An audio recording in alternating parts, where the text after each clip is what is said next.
Alright guys, the name of the game that we have for you today is Guard the Cone, or you can be Guard the Pin if you have bowling pins.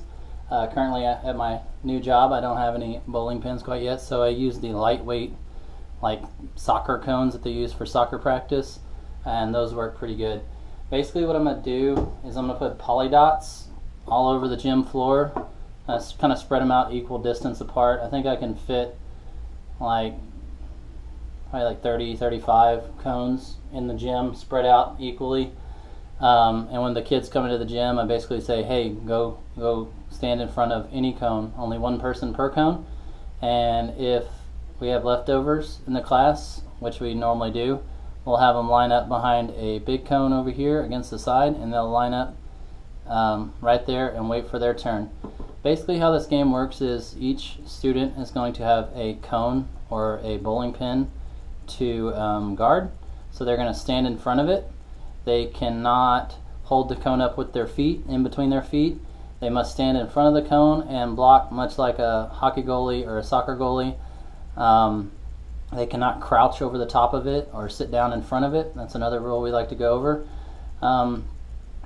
So basically how the game works is I'm going to throw dodgeballs out everywhere, and I tell at the beginning of the game that each kid can get like 1 or 2 dodgeballs depending on how many dodgeballs you have. Once they get their dodgeball, they'll go back to their cone, and then they'll wait for the go. On your mark, get set, go. And then they'll start throwing, like say this guy had 2 balls, he'd start throwing at other people's cones.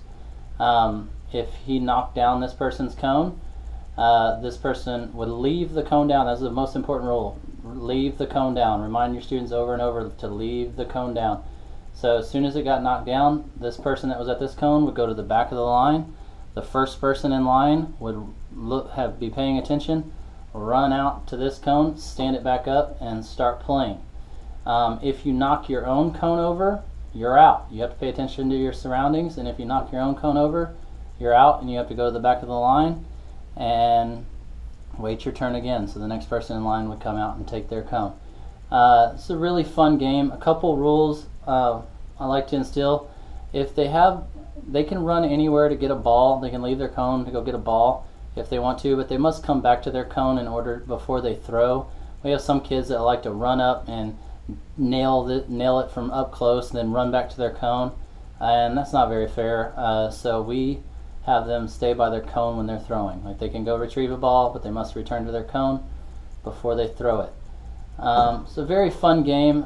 Make sure that you constantly tell the people in line that they have to pay attention, or you're going to be the teacher standing over here pointing at cones, which you can do too, but if you do it all day it gets a little old and a little annoying.